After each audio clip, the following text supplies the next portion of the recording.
am an African. But I get no need to tell that I'm an African because my Afro can tell that I'm an African. Unlike an empty can, my Afro can make no noise, but it can tell that I'm an African. This piece called my history pieces from a PC. Speeches and books I'm trying to get the home of human species, but science and religion are confusing the truth. Science and religion are buried the truth. Now the truth is with honor. It's even harder for you to understand the truth. This poem thing holds. It is a principle harder for you to take, look, and then understand it. If on the ocean, sea, could see and speak. Now we have no ocean, but you listen to the talking ocean, now you can see, hear, or listen to me. African drum beat is a beat that makes my heart skip, a beat that makes my heart skip, a beat that goes on in my mind whenever I think of African men, which is a side view of human style that South Africa is living. No one is doesn't move these days, but what sense does it make? Unlike them, Kulas and Zimdolas, we all have sense. Unlike them, Kulas and Zimdolas sense are everywhere, but we can sense each other like twin brothers, but we're still brothers. Some sort of no nonsense like Robert in Ghana. What sense does that make? African Renaissance, African Union, AU, hey you. Don't you see we have to take those guns and love and give them a map and take them back as colony. Teach them about African beauty. When you move, it's like coming and feeling, African mothers in their uniform, when it's so.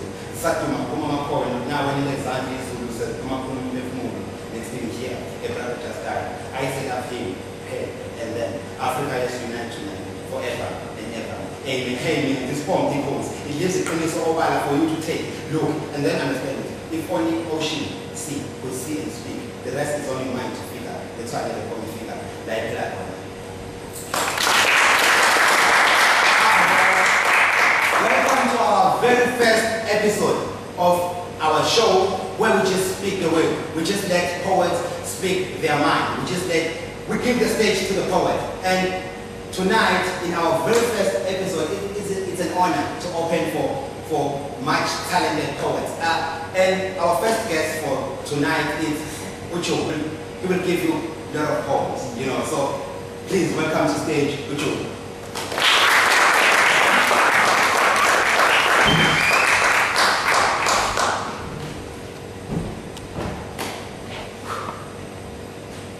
They say the opposite of wise is dumb.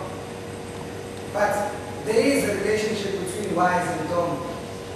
There are those who are dumb by thinking that they are too wise and they don't need God. And there are those who rely on God to be wise, but in the eyes of men are seen as the dumb. So yes, there is a relationship between wise and dumb. Wise, dumb. Why is he dumb? Wisdom. Wisdom is a gift from God. Wisdom is a person. Wisdom is a friend of mine, so the word wisdom is a noun. Wisdom has been suspected of being gay or less than, for wisdom does not speak straight, but it speaks in tongues, riddles, and proverbs. Allows you to be the probe of your own verbs by making sure that your actions are so in line with your own words. If any man needs wisdom, then he must God. So, having a relationship with wisdom is a gift from God, but a building without a foundation can never last for long. To maintain and sustain your relationship with wisdom, you've got to fear God, for fearing God is the beginning of wisdom. Now that's the foundation. And that foundation is so powerful, it makes you realize that you are far more beautiful without those facial foundations, or beauty is the right information. Not to mention your association. Because yes, your light might shine in the dark, but since you're in darkness, you can only see dark, and once your light becomes dark, then everything will be dark. So your light has to be in the presence of the light. See light, feel light, shine so bright that even darkness becomes light. You see, but you cannot see wisdom, for wisdom is not against the blood and the flesh, but against the spirit. Wisdom is allergic to jealousy, pride, and ego, and so confuses the icons of this world, because wisdom has the power to erase the past while they see the future. Through wisdom, you can see the future and beyond the future, but presently, in your present is me. Ichu, reciting a poem that I never wrote, but you can call it a quote, because the words in this poem are words that I've never known. Yeah, am I, reciting a poem that I never wrote. You can call it a quote, because the words in this poem are words that I've never known. I quote, they keep their friends close and their enemies even closer. How close are you from those who pretend to be open just for you to open your heart? Give them a huge space in your heart while they live down to you. The enemies of love operating in snakes that spit venom in your spiritual eyesight just for you to think that love is blind, never considering that you could be the one blind. They want you to hate love and love hates. They want you to hate God and praise what's in vain. They give you what they have, which is joy that is locked up in a jail of hatred, because for them to feel joyful, they've got to hate someone. Someone has got to fail in life for the chains of jealousy to be generous enough and lose their own happiness. You see, their own happiness relies on the sadness of other people, but do not hold grudges against these people, for they do not know what they are doing. Their lives are looted, but they have the time to screw other people's lives. like I've said it before, these are not my words, but these are words of my friend Wisdom. These are words of wisdom.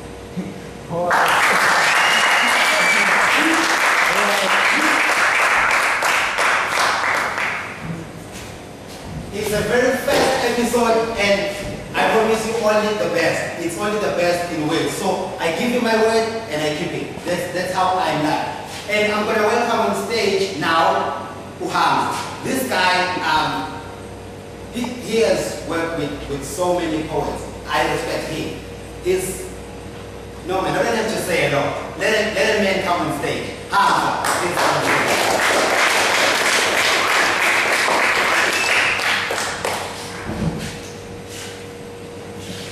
The remote is out of control. The remote is out of control. The mind controls your body. The remote controls your mind. The mind controls your body. The remote controls your mind. There was this ship called Destiny, once controlled by men, but now controlled by vision, and it lost control, crashed into our blacks and white screens, colored screens, into television screens. People screamed out of panic. Cause fiction turned into non-fiction. The days of their lives crept into our lives, alive in our street. People lie with one another. The bold and the bloody old.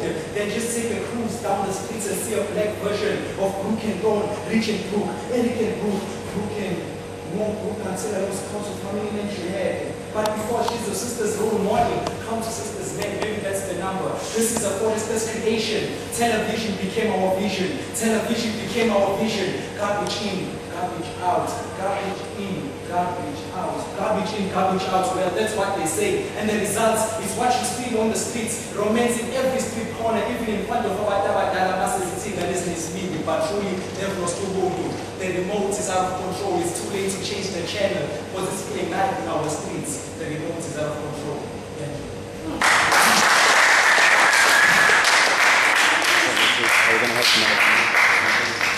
How much music can you store when you remember it to capture a lifetime of melody?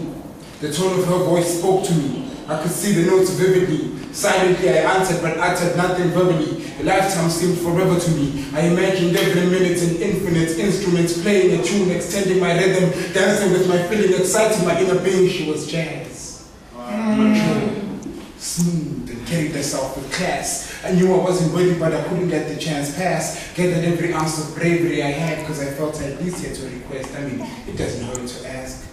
Could I rest my mind on the drums, the beats that pump your heart, when the light homo drums that gently beat to pump your blood? She questioningly replied, how much oxygen can your lungs hold in to contain whirlpools of inspiration? How much music can you store in your memory to capture a lifetime of melody?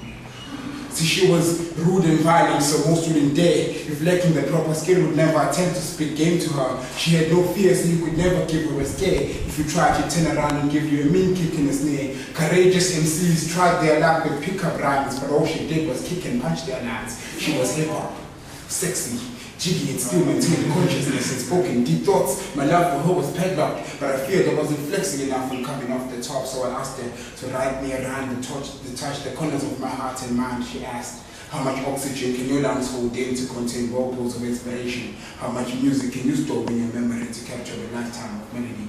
See, she was loud and wild, rebellious like a teenage child, wore dark makeup and gothic stuff, very heavy on the mental side, trying to hide the sense of her pain in the words she shouts, but every now and then she'd open up, invite you inside the corners of her heart and mind, which was as cold as ice and stone. She was rock, and although she rode with abandoned musicians, she was always alone. It's funny how we can stay every ounce of my soul through her voice, but silence the tone. Over the sound of burning guitars we spoke. I asked if I would ever understand her. Was there for me any hope? She said, only if you have enough capacity to contain whirlpools of inspiration. Only if you have enough memory to capture a lifetime of melody. And that's when I got myself an MP3.